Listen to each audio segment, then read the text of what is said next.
GoPro recently put out the Hero 8 Black. Is it a worthy successor to the Hero 7 Black? Well, let's talk about the changes and the new features on the Hero 8 over the 7. First off, let's look at the 7. The 7 has a battery door on the bottom and charging port and HDMI slots on the side. Like every GoPro before it, the Hero 7 Black requires a housing for you to be able to mount it. You will not have access to the battery or memory card without removing it from the housing.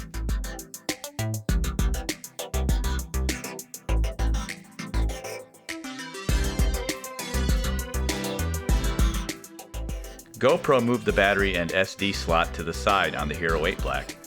The door is easy to remove if you want to keep it hooked up to a power bank.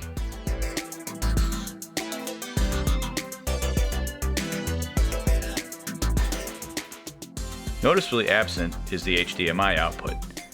So if that's important to you and you don't want to spend another $80 on the as of yet unreleased media mod, then this is not your action cam. The most dramatic change for me is the lack of a need for a housing. Battery and memory card changes can be done much quicker and easier. This is a big improvement over previous GoPros. GoPro also added new features to the Hero 8 Black that I think are very useful. Now you can have several pre-programmed modes for different situations. All are customizable. Another neat new feature now is the camera offers a linear mode. This mode is a narrow view mode that is useful for static shots. The most talked about feature is the new HyperSmooth 2.0 stabilization. This feature allows you to increase or decrease the level of stabilization. You have HyperSmooth, HyperSmooth High, and HyperSmooth Boost. The more aggressive the stabilization, the more cropped the videos. Stabilization is what makes a good mountain biking video. So I tested out the HyperSmooth 2.0 in Boost mode, which is the most stabilization. What I found is the Boost mode works too well. It smooths out the shot and it crops so much that it makes the shot look boring. I think it's a great feature for capturing scenery or static video shots. It's not so good for action. If you dial back the HyperSmooth, avoid using a boost mode and you'll get much better results. Here's a clip of me riding a section of trail with HyperSmooth High.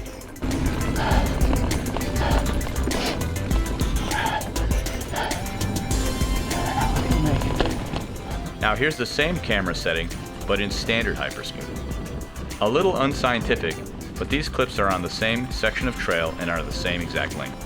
The perception of speed is much better with the HyperSmooth without any enhancements. The Boost seems to work really well in situations where you want to capture a moment or scenery more than action. There you go. That could add a new dimension to your videos. The Hero 8 Black is more of an evolutionary change rather than a revolutionary one. It fixes a lot of the weaknesses of previous versions. If you don't like to carry a lot of equipment, you can do a lot with this camera. I think it's a great setup for a mountain biker. It's easy to change modes on the fly, battery changes can be done quickly. You have the ability to switch from narrow to super wide views. The Hero 8 Black will be my main camera going forward. If you want to see more footage from the Hero 8 Black, click on the Adrenaline skull to subscribe. Also check out the video on the right side of the screen to see the Hero 8 Black in action. I hope you found this video helpful. Let me know what your thoughts are in the comments below. Thanks for watching. Oh, I got over it. Holy crap. Nice. How the heck did I get up there?